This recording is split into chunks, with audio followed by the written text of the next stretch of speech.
Coming to details రాష్ట్ర ఉప ముఖ్యమంత్రి పవన్ కళ్యాణ్ పంచాయతీరాజ్ ఇంజనీరింగ్ ఆర్డబ్ల్యూఎస్ అధికారులతో మంగళగిరిలోని తన నివాసంలో సమావేశమయ్యారు.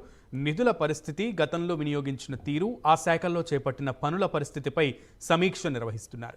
అనేక విభాగాల నుంచి నిధులు మళ్లించారని, ఖాళీ ఖజానా పెట్టారన్న అంశాలపై లోతుగా ఆరా తీస్తున్నారు.